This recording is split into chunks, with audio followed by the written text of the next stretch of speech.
Hey everyone, it's Lexi. So in today's video, I'll be sharing with you the top books that I read this spring. The way this video is usually structured is I'll go over all the books I read over the months of March, April, and May, and then at the end I'll wrap up my top books. Usually I do top 5, but this time there ended up being only top 4. As you can see with this, the wrap up, that there was just a lot of meh books this season.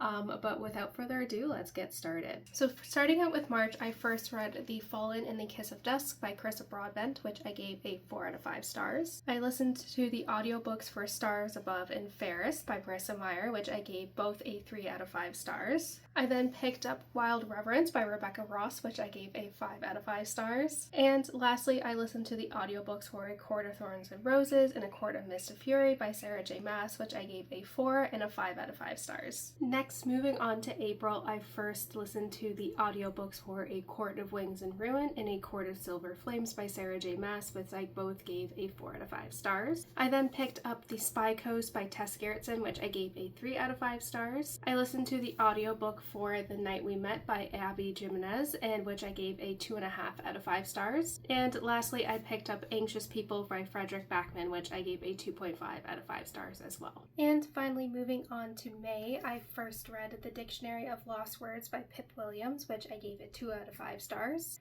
The Life She Was Given by Ellen Marie Wiseman, which I gave a 3 out of 5 stars. Part of Your World and Yours Truly by Jimenez, which I both gave a 3 out of 5 stars. Shield of Sparrows by Devney Perry, which I gave a 4 out of 5 stars. And lastly, I listened to the audiobook for Throne of Glass by Sarah J. Maas, which I gave a 2 out of 5 stars. First up, I have The Fallen in the Kiss of Dusk by Carissa Broadbent. This is the second book in the second duology within this world. Basically, the premise of this, especially, I don't want to spoil, I can't really talk about this duology because it's connected to the first one, but basically the premise is the first book in the series, we follow this girl who is human and she is kind of adopted by the king of one of the kingdoms, like vampire kingdoms in this world, and she enters herself into this competition where if she becomes the winner, she is granted a wish by one of like the goddesses of this world. But this one, there's a lot of that's kind of like the general premise, but there's a lot of political intrigue, there's a lot of kind of divide between the good gods and the bad gods that cause conflict within the kind of mortal realm, and it kind of goes from there. This one was a lot of fun. I really read through this one pretty quickly despite how big of a book this was. I really feel like the first book ended on such a big cliffhanger that I was just so excited to see what would happen to these characters, how it played out, and I thought it was really well done. I thought the pacing of this book was really great, and I really loved the romance. I think the characters had a very believable relationship, and it was something that I think progressed well and it was very believable, and the sacrifices and the conflicts that are made I felt were really realistic, despite this being kind of, fantastical with the fantasy. But I really enjoyed it. I think I'm really excited again because it's the last epilogue or something, introducing the next duology. There's a big time jump, so I'm very curious to see how that plays out, and especially the character that the next duology is going to be based on I think is just very interesting. So I'm very curious to see how this world progresses, the politics of it, the lines that were drawn in the sand. And yeah, this author is just really fun. I think it's unique. I love the romance. I love the complex world and the world building, and how each time with each book the world and the breadth of it is just expanded upon. So this series is really a lot of fun, and I can't wait for the next one to come out later this year. Next, I have my ACOTAR reread, and this was a lot of fun. This was kind of in preparation for the new books coming out in October and earlier next year, and I read the books, the original trilogy. This was my third time reading it through, but it was my second, or my first reread of A Court of Silver Flames, so I just wanted to get a good kind of understanding of what some of these kind of complex, as more as I remember the storyline in the original trilogy, and then A Court of Silver Flames I didn't remember too much, but I know probably will play a role in the like new books coming out, so I wanted a little bit of a refresher. So I just kind of did a reread. They're really what I've been listening to when I've been, I've been really into puzzling lately. And then also if I take Willow for walks, if it's just me, I'll listen to my audiobook or when I go to work as well, because it's like a 50-minute commute, so I can get some good audiobook listening in during that time. But I really enjoy it. I think there's something very comforting about this series. Like, I think it's one of the series that I've reread the most, actually, out of all the ones on my shelf. It is definitely one that there's something that keeps bringing me back to it. And is it a perfect series? No. Is it cringy sometimes? Yes. But it's a comfort read for me, and I really enjoyed it. So having to kind of relive this series was really a lot of fun. I didn't read A Court of Frost and Starlight because that's one I kind of read every year around Christmas time. Just, I think it's perfect to read around then, so hence why it wasn't in this reread. But yeah, I really just love this series. It's near and dear to my heart, and I'm really excited to see what the next books have in store. I will say, like, I obviously read the books when they came out, and this is my first time listening to these books via audiobook, and I do find kind of the more steamy scenes to be very, very cringe, especially A Court of Silver Flames. I was just like cringing. I'm like, if people knew what I was listening to on my walk.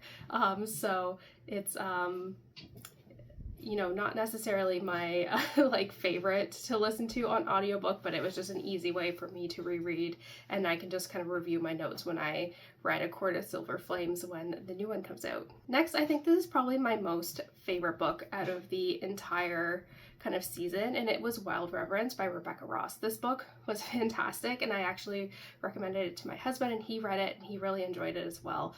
But I think really what this book really shines with is its complex world and also its characters. We follow Matilda, who is a god that is born for both worlds. There's the sky gods, and then, sorry, that's Willow, and the underling gods, and she is born of both worlds. And so she is kind of known as the messenger, where she sends messages between both the god realms and the human realms.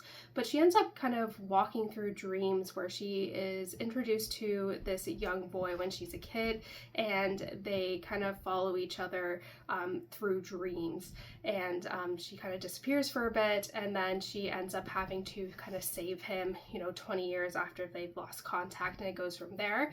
I really love this one. I thought the kind of god world and the world building was so complex. I really loved and unique. It was just really a lot of fun to read from how, the gods can steal other gods and get more stars and like all this thing. It was just very, very interesting, but I really loved the character dynamic. It is, I would say, like lightly leaning romance, but it is not, I don't know though, it's okay. But it is not like romantasy, I would say. It's a romance subplot, but it doesn't necessarily drive the force of the book. And I really loved it. I would say it's more like bell pepper on with like A Court of Silver Flames being like a ghost pepper. This one's a very bell pepper. I thought it was very well done. I really enjoyed it. I thought it was well written, and I really loved the character dynamic and their relationship. And the last half of the book was really heartbreaking, and I really enjoyed it. Like I said, my husband read it too.